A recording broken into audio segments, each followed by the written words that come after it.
Good evening. It's Saturday the 30th of March and welcome to our Saturday evening news. And in the news this week, a new High Sheriff for Dorset has been appointed. Anthony Woodhouse became Dorset's next High Sheriff at a ceremony held at the Tank Museum at Bovington last Sunday, the 25th of March.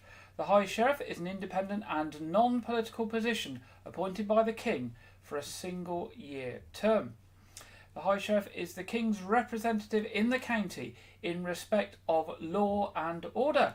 Established before the Norman Conquest of 1066, the role of High Sheriff was established by royal appointment and in contemporary times plays an active role in supporting work being done across the county, both in areas of emergency services as well as the public sector bodies such as probation and the prison service. High Sheriffs also play an increasingly active role in promoting the voluntary sector within their communities and highlighting the work of often unsung heroes. Anthony Woodhouse said, "I feel honoured to step into the role of High Sheriff for Dorset and I'm excited for the year ahead. I look forward to educating myself on the judicial system, discovering amazing people and doing amazing things and thanking those people who work so hard helping and supporting others." Anthony's appointment was marked with a declaration ceremony and a celebration at the Tank Museum in Bovington, Wareham. Dignitaries and community leaders from across the region gathered with friends and family to celebrate Anthony's appointment, with the Dorset Police Brass Ensemble accompanying the occasion. The ceremonial panel included the chaplain to the High Sheriff, the Reverend Chris Beaumont, Justice of the Peace, Chika Odizu, JP, Under Sheriff for Dorset, Catherine Jones, and Colin Weston, MBE JP, the outgoing High Sheriff. Now, collision hotspots are being placed, or collision hotspot signs are being placed in areas around Dorset this spring to help reduce the number of motorcycle collisions in the county. The road signs have been designed by over 2,400 members of the motorcycling community and have been produced by Wyke and Dorset Council with the support of Dorset Police, Bournemouth and Poole Council, Dorset and Wiltshire Fire and Rescue Service and Public Health Dorset. In an effort to prevent road deaths, the partnership is placing the unique signs at key locations where many motorcyclists have been injured in Dorset. Studies show that springtime is the most dangerous time for motorcycle collisions, with a peak in serious injuries and fatalities being seen as motorcyclists make their way back onto the roads after the winter break. This may be because motorcyclists are a bit rusty after not riding much over the winter period, because other road users are not used to seeing bikes out so much on the roads, or most likely a combination of both. From January to November 2023, there were 235 motorcycle collisions in Dorset. Whilst this is a reduction compared to the previous year, there is still more that needs to be done to reduce the number of people killed or seriously injured on Dorset's roads. The first road sign, Think Bike, reminds all road users to take that extra moment to look for a bike, especially at junctions, where the brain finds it difficult to see motorcyclists travelling towards them at speed. The second, Have You Been Seen, reminds bikers they might not have been seen by other road users, and that even though they have the right of way, being able to stop if a vehicle pulls out in their path might save their life. Now, Dr. Ian Mew, who's an intensive care consultant at Dorset County Hospital and co-founder of DocBike, explains, with the first bank holiday taking place this weekend and many motorcyclists likely to take to the roads for the first time this year, we are concerned that there could be a spike in motorcycle collisions.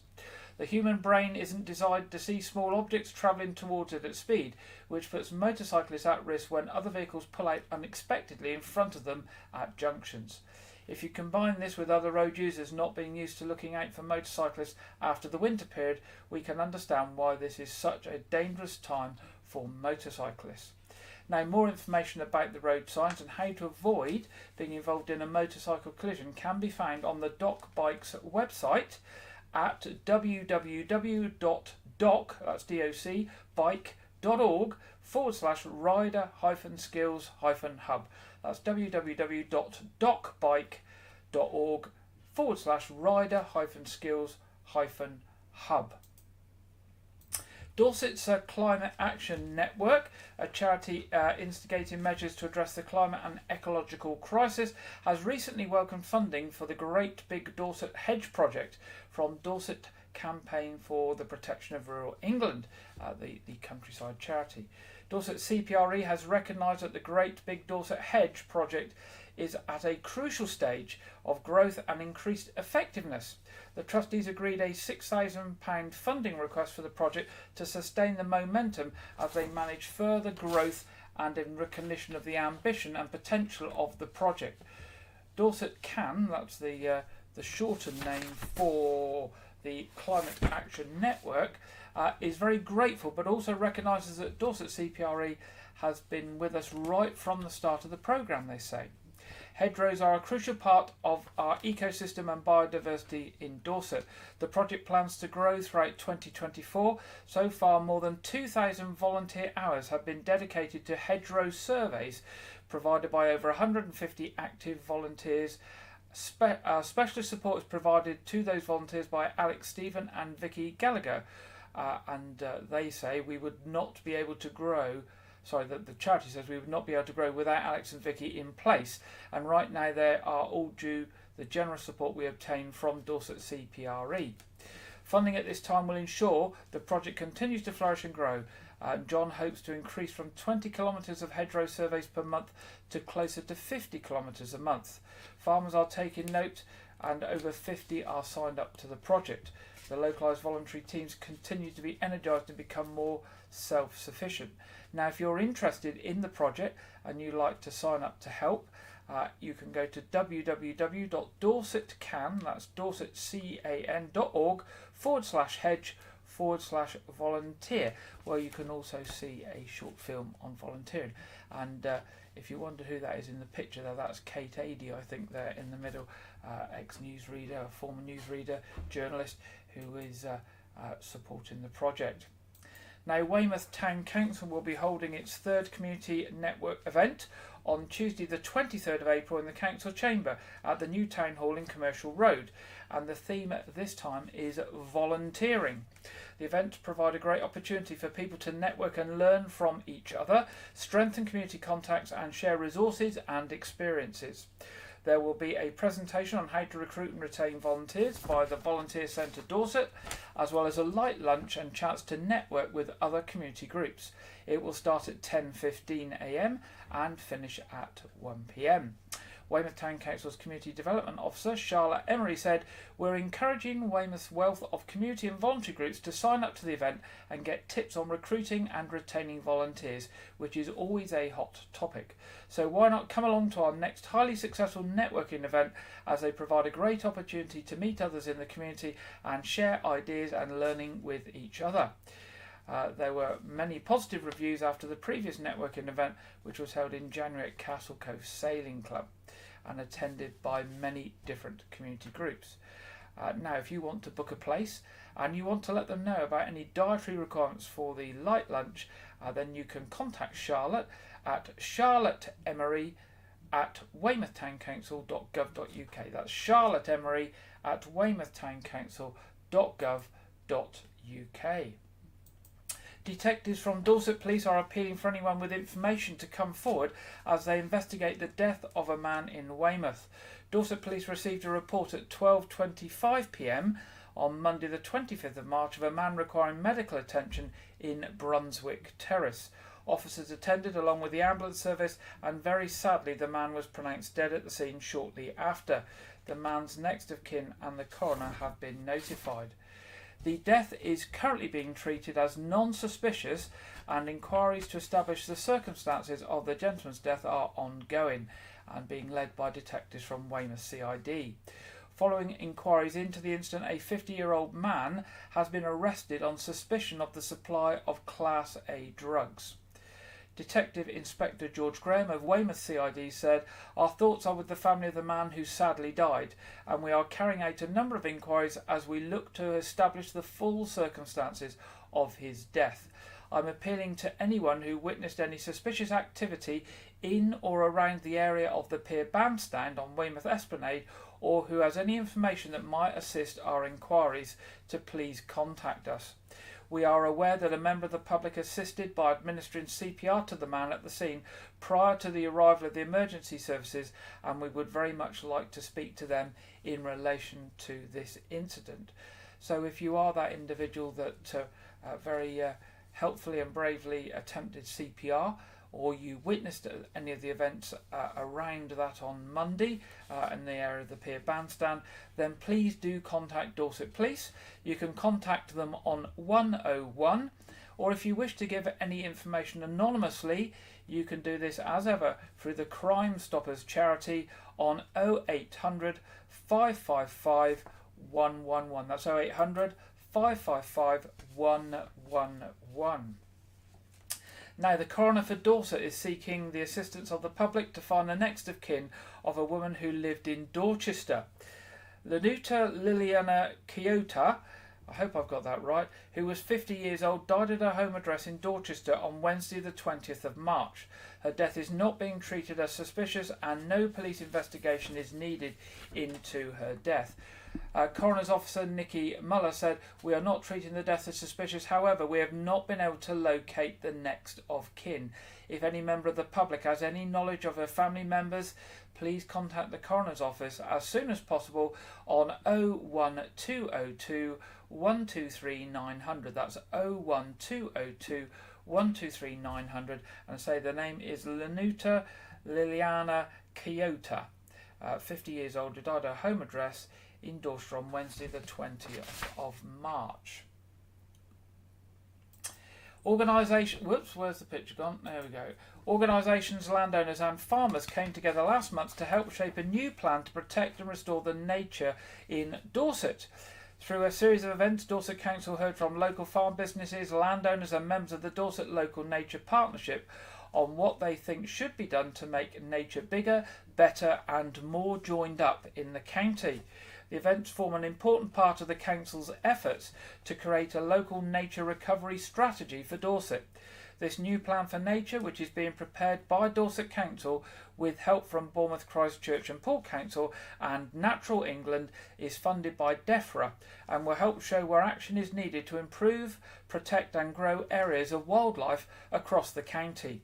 Over 245 people attended the events, where they had the opportunity to learn more about nature recovery, how they can support it and the projects already being delivered in the county. During the sessions, attendees also had the chance to input into the plan and hear more about the funding available to help deliver it locally. Now, if you want more information on the plan and the nature recovery strategy, pop along to the Dorset Council website. And you'll find the information there. Again, if you go to Google and put in Dorset Council Nature Recovery Strategy, then it will take you to all that information on the Dorset Council website. Now, leading lights from the UK security and telecoms industry were in Dorset to launch a groundbreaking paper that could help shape future policy on digital security. UK TIN, the innovation network for the country's telecom sector, chose the Dorset Council-owned Battle Lab to unveil the latest of its future capability papers on security. More than 65 delegates from major companies, including Nvidia, Kier Group, Spirent Communications and Bolden Networks, plus representatives from the Department of Science, Innovation and Technology, universities and Ofcom, were at the Winfrith site to hear the details of the paper.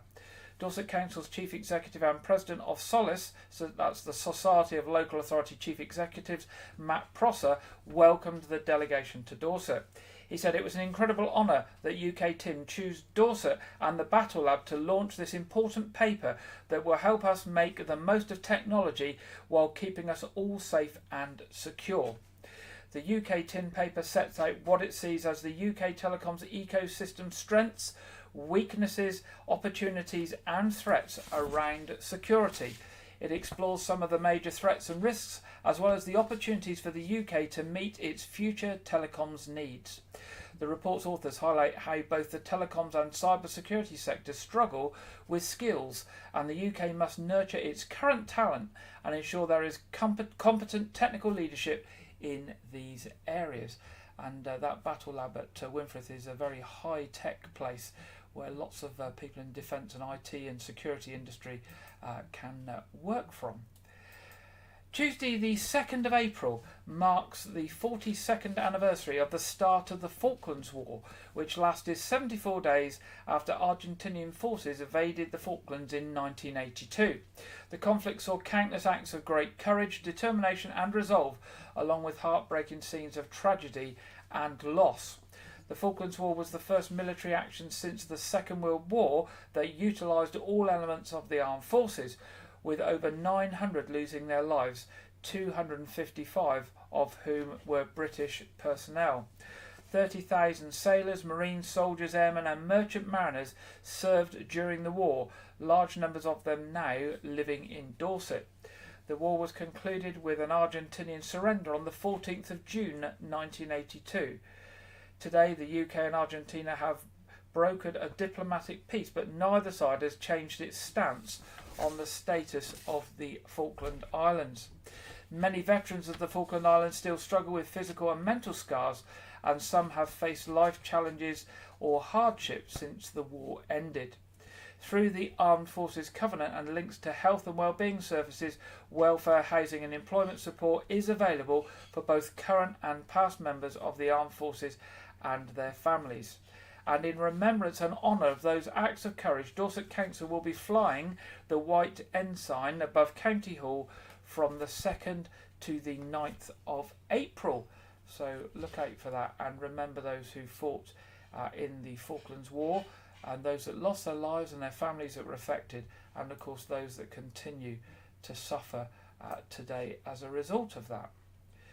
Weymouth Town Council and We Are Weymouth, otherwise known as the BID, Business Improvement District, have teamed up to bring you this year's Weymouth Events and Festival leaflet, which is bursting with exciting events for 2024. From free live music sessions by the beach to classic cars on the prom, zombie, pirate and steampunk themed weekends, and the return of 5 stunning summer firework displays over the bay, there's something for everyone to enjoy in Weymouth this summer. Many of the town's iconic events make a return, including Fair in the Square, Armed Forces weekend celebrations, as well as a special 80th anniversary of D-Day on June the 6th. Free community events for all the family run in April, August and October, and the incredibly popular Dusk Till Dark event parade through the streets of Weymouth is back this September and features a world premiere light display.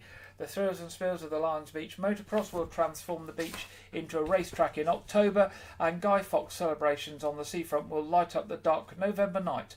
Plus the ever-popular Elf Parade, Christmas Light Switch On, Steampunk Parade, Chase the Pudding event and Christmas Day Harbour Swim all make a welcome return this December to round off the packed programme. For more information of those events taking place in 2024, just pop along to the Weymouth Town Council website, where you can download a copy of the leaflet as well. So just go to Google and search for Weymouth Town Council and look, they have an events tag, and if you go on that you will find everything on what's coming up over the summer and through to December.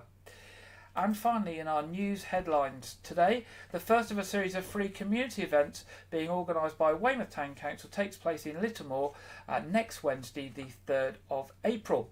Littlemore Springtime Community Day will be held at the Littlemore Top Club, Louvier Road, between 11 a.m. and 2 p.m. and is aimed at families who are looking for something free and fun to do during the school holidays. Children can get creative with arts and crafts, enjoy children's rides, trampolining and games. Big for Littlemore is funding the activities for younger visitors.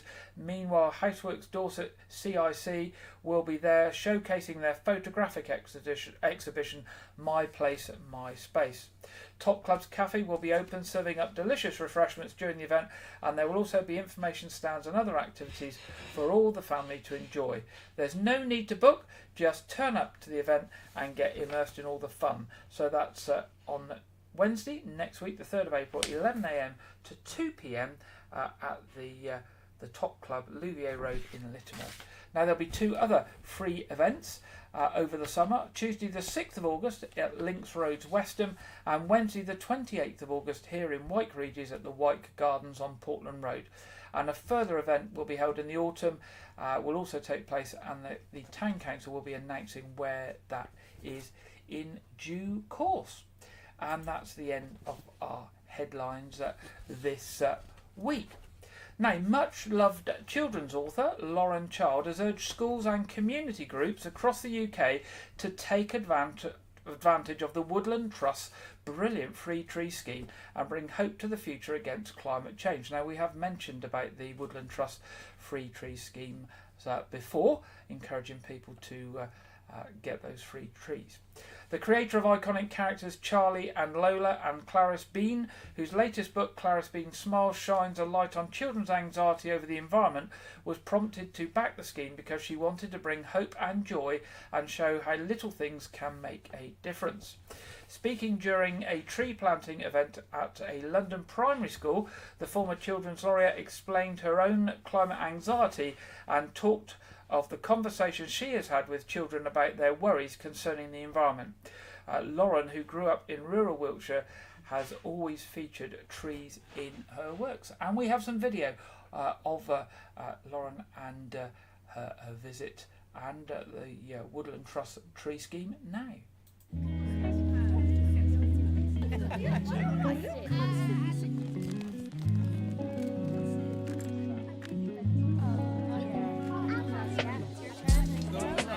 We are today at Toriano Primary School in Kentish Town in London, and we've been planting some saplings with the students and with the children's author Lauren Child.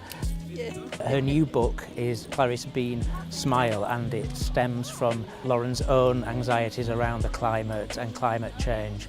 And so she wanted to come down with us today to help to do her little bit and plant some trees with us with the school children. I wrote a little bit about that in my book called Clarice Bean Smile.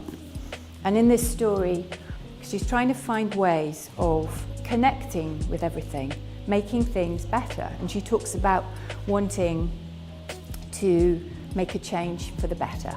And what can she do? Because she's so tiny on our planet, what can she do? The reason I started writing this story was because I was feeling very tiny on this planet and thinking, what can I do? By searching out joy, I think you begin to rediscover hope. And so I thought I would look at my climate anxiety through the eyes of a child. And the child I chose was Clarice Bean, because I've written many Clarice Bean books now. She's been going for 25 years and she's now 11. We've been getting our hands dirty, which I thought it was really disgusting, but at the end I thought it was really fun. You just have to get a little bit of dirt in your hands to have fun. The idea is that when these get a little bit bigger, we're going to move them over to our meadow where they can grow with our other apple trees, and should be beautiful. You looking forward to it, kids? Yeah! The Free Trees for Schools and Communities scheme gives away millions of trees every year right across the UK. And if you'd like to do your bit and plant some trees in your area, applications are open now. So you can go along to the Woodland Trust website and fill in an application form, and you'll receive your saplings in November. I think everyone should thank Woodland Trust. Trees!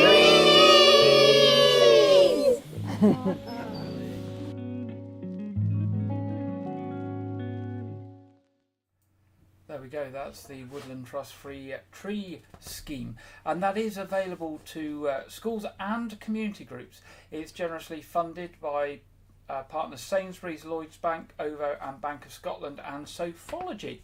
And if you're interested in getting some free trees for your school or for your community, just go along to www.woodlandtrust.org.uk/free trees. And it's as simple as that. And they've got hundreds and hundreds and hundreds of trees to give away so that we can plant them in our communities and increase the number of trees that we have. Now, next this week, sticking really with conservation, but going in a different direction, Butterfly Conservation is a charitable organisation which is based not too far away from us in Wareham in Dorset, and it is focused on taking bold, ambitious steps to conserve butterflies and moths. They have a dedicated team of up to 10 trustees who are responsible for the purpose and overall strategic direction of the charity. and who provide governance and accountability framework to ensure that the charity operates and uses its funds in the most effective and efficient ways. Well, they have some vacancies for trustees, and they've released a video to explain a little bit about their work and what trustees do, to see if that's something that might be of interest to you.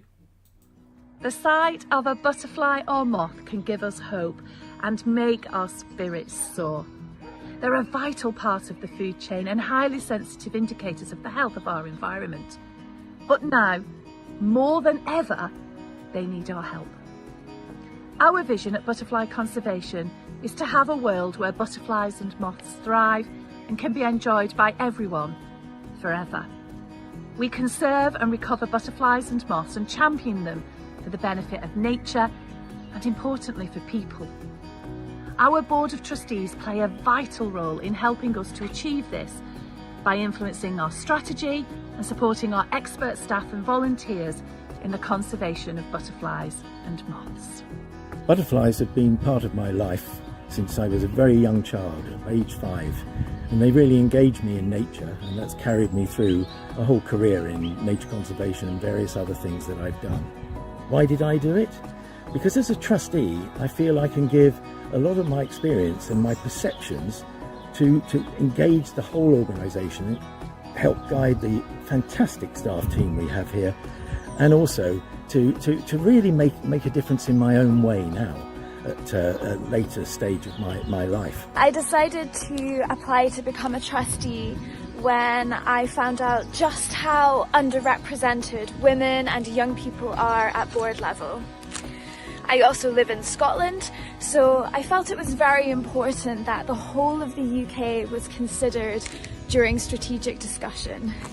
I've learned so much over the past 6 years, and in particular I've had the opportunity to learn more about charity governance, which I've really enjoyed.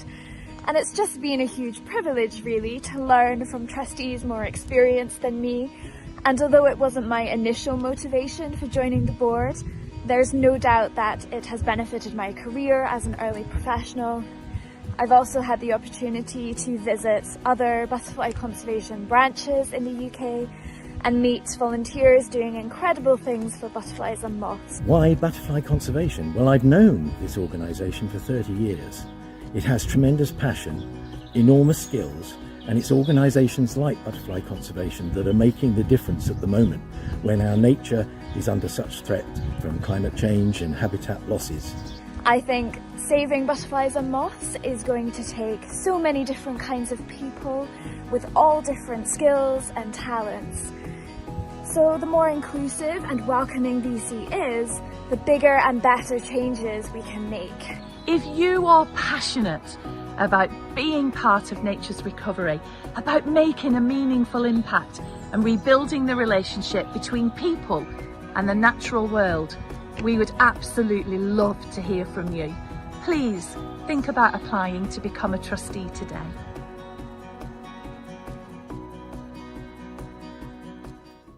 There we go. And if you are interested in considering that or wish to apply, all you need to do is send a CV plus a short covering letter. It says maximum of 1 page of A4, outlining why you'd like to become a butterfly conservation trustee, and send it to Elaine Crook, who's the governance officer at trusteerecruit@butterfly-conservation.org. That's trusteerecruit@butterfly-conservation.org. And the deadline is 5 p.m. on Monday the 29th of April. That's 5 p.m. on Monday the 29th of April. And if you go and search for Butterfly Conservation on Google, you'll find their website and you'll be able to read up a bit about the organisation. So it's based in Wareham, but obviously looks after butterflies and moths across the whole UK, but it's based fairly close to us in Wareham. Okay, it's that time in the programme where we go over to our regular contributor Andrew Wright for this week's film review and preview. Welcome to White Regis TV film review and preview. I'm Andrew Wright. Last week, Ghostbusters Frozen Empire was released in cinemas as the fourth main film in the Ghostbusters franchise. The film stars multiple actors reprising their roles from the previous films, including Paul Rudd, Carrie Coon, Finn Wolfhard, McKenna Grace, Bill Murray, Dan Aykroyd, Ernie Hudson and Annie Potts, with Kumail Nanjiani and Patton Oswalt joining the cast as new characters. The film revolves around both new and old Ghostbusters teams teaming up to stop a death-chilling god from creating a spectral army in New York. Now, I saw the film in cinemas last weekend, and I honestly didn't enjoy it as much as I thought I would. I thought nearly all the dialogue was really badly written, and a lot of the jokes and the one-liners just didn't land the way they were supposed to, but McKenna Grace gave an absolutely incredible performance in the film, and she, like she did in Afterlife, she quickly became pretty much the heart of the movie and a good jumping off point for the Ghostbusters films going forward. So I gave the film, I was being a little generous, I gave it 3.5 stars out of 5, but I'd say it leans more towards a 3 stars. This weekend, the new MonsterVerse film, Godzilla Kong: The New Empire, is released in cinemas. The film stars Rebecca Hall and Brian Tyree Henry reprising their roles from 2021's Godzilla vs. Kong, with the English actor Dan Stevens joining the cast as a new character.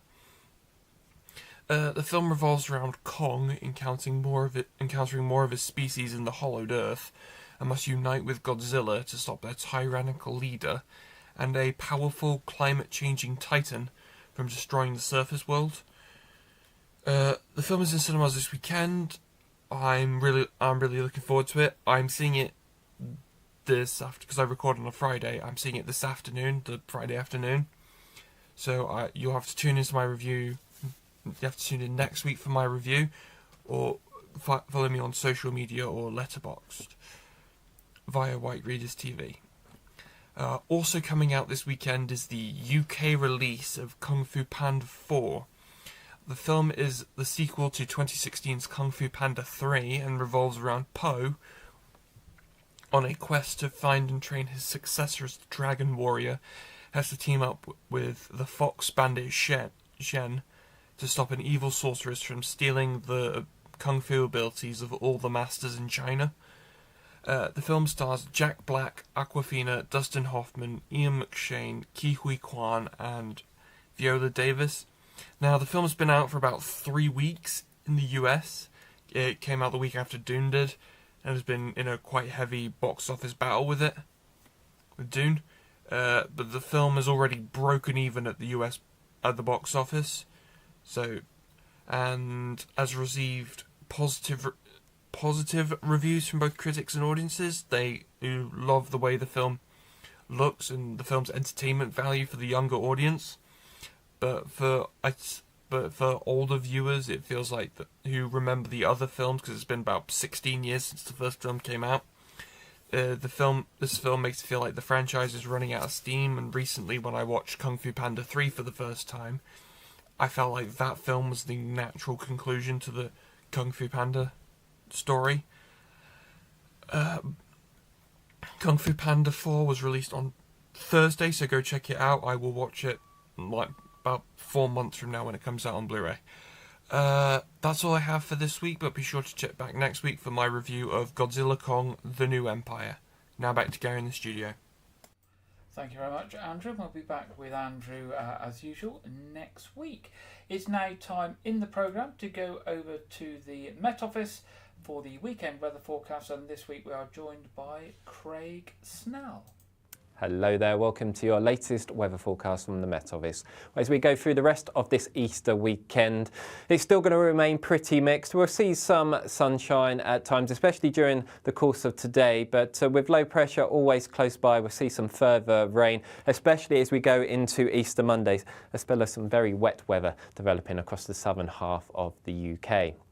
Back to the here and now for the rest of Saturday afternoon. For many parts of England and Wales, we'll see some good amounts of sunshine. A few showers here and there, but the main focus of the showers will be across Scotland and Northern Ireland, where a few of these will be fairly heavy with the odd rumble of thunder. But in the sunshine, not feeling too bad for the time of year. Across the south, we'll be seeing highs of around 14 or 15 degrees. Into this evening, a lot of the UK seeing clearing skies. However, down towards the southwest of England, we'll see this spell of heavy rain move up. That may well just move into southwest Wales and eventually move in towards Northern Ireland towards the end of the night. And at the same time, some misty low cloud will just spill in across parts of East Anglia and Lincolnshire. But where we do see the clearest of the skies, especially across Scotland, we'll see a touch of frost as we move into Easter Day. And Easter Day does mark the beginnings of British summertime, so the clocks will go forward tonight. So from Sunday onwards, certainly seeing some longer evenings. So for Easter Day itself, we start off on a very bright note across many central parts, but the misty low cloud across the east will gradually work its way eastward. So come the afternoon, a lot of England and Wales seeing a fair amount of cloud, and that cloud will be thick enough in places to produce some spits and spots of rain. The best of the brightness will be across Scotland, Northern Ireland and the far north of Northern England, but here we will continue to see the risk of some showers. But in the sunshine, not feeling too bad once again, highs reaching around 14, possibly 15 degrees. But where that cloud is the thickest, especially along the eastern coast of England, it's going to be feeling fairly cool for the time of year. So then a quick look at Easter Monday, and for many southern parts of the UK, it's going to be a rather wet picture, some heavy rain in places, so keeping a close eye on that. Across the north, however, it does remain largely dry, with the best of the brightness probably across Scotland. But I think for all of us, it will feel a little bit cooler than it will be on Easter Day. But if you want more information about the weather where you are over the coming days, you can always check out our website or our app. And don't forget to follow us on social media. But from me, for now, take care, and I'll see you again soon. Thank you very much, Craig. And just looking at our local weather for the week ahead, dear oh dear, we've got thunder and lightning possibilities again, but it's quite mild. It won't be cold this week by the looks of it, and Monday, bank holiday Monday and Sunday don't look that good, but we will see what happens. Looks a very unsettled week ahead. Not surprising, as it's bank holiday, of course. Time to go to our What's On. What's coming up for entertainment in the days and the next few weeks. First of all, Weymouth Pavilion. 3rd of April to 6th of April, Wyke presents Footloose. Those Wyke productions are always very, very good and very popular, so get your tickets early if you want to go to that. 11th of April, Cloud Busting, the music of Kate Bush. 12th of April, The Sooty Show, 75th birthday special. 13th of April, Easter Pantomime, Beauty and the Beast. 14th of April, Emilio Santoro as Elvis. 17th of April, Miles Jupp on I Bang. And 18th of April, The Hound of the Baskervilles. That's just a taster of some of the things coming up in the next few weeks. More information and tickets available online, weymouthpavilion.com, or via the box office 01305 783 225. Now to the Knowth Fort. From now until the 14th of April, Easter Fun Fair at the Fort. 27th of April, Victorian Falconry and Hawking. 4th to 6th of May, Victorian Children's Events. 25th of May to 2nd of June, Pirates of the Knowth Fort. 3rd of June, D-Day 80th Anniversary Exhibition starts, and the 15th of August, A Midsummer Night's Dream open air theatre there. Something they do every August and is also very popular. More information on those and tickets at www.knowthefort.org.uk. Nothing to report from Arts Reach yet, waiting for the issue of their new programme that runs from April through to the summer. Not published yet. Checked the website just before we went live this evening and still not up. So we wait with interest, and we'll hopefully have something to report next week on that. D-Day commemoration events here in Wyke, Regis, we will announce those soon as well. Sunday, April the 28th, the Weymouth Beach Walk, organised by the Dog Friendly Social. raising funds for Margaret Green Animal Rescue. If you go onto Facebook and search for Dog Friendly Social, you will find your information there. At the moment, if you fancy going a little bit further afield, Dilston Country Park in Swanage, they've got some egg sighting events to get stuck into over Easter, with things running right the way through to the 15th of April. Again, you can look at their website for information, www.dilston.co.uk. That's www.dilston.co.uk. Always a nice place to go if you fancy a day out there a little bit further afield from the Weymouth and Portland area. And a fascinating talk coming up on Saturday the 6th of April at Weymouth Library in Great George Street. John Neil McLaughlin, who's author of A Nation in Ruins, is a fascinating exploration of the English Civil War and how it impacted on Dorset and the local area. It features Corfe Castle in the Civil War and its owners, Sir John and Lady Mary Banks, who were staunch supporters of King Charles I. So that's at Weymouth Library next Saturday, the 6th of April. Tickets are available from the library and cost £2 for members and £3 for non-members. Refreshments will be provided and copies of the book will be available for purchase by cash on the day. What else can we tell you?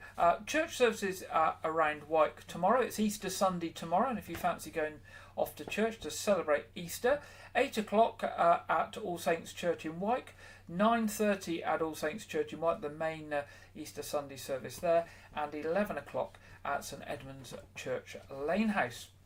Of course, our other programme tonight is our quiz, our weekly quiz. Very much an Easter theme to our quiz this week. It's free, it's available for the whole community, and it's family friendly, so if you've not got anything planned this evening and there's nothing much to watch on TV, then that's 7:30 on this channel if you'd like to join us. Now, if you've got any information on any events that you're organising, any charities you're involved in, or anything else you want to share with the local community, do drop us a line at news@wykeregis.tv. That's news@wykeregis.tv. We would love to hear from you. That's all we have for you for this week in our news programme. We'll be back next Saturday at 6 o'clock as usual. Thank you for joining us. Enjoy the Easter holiday weekend and the week ahead, particularly if you're off school, and enjoying some family time. And look forward to you being back with us next week at 6 o'clock. Good night.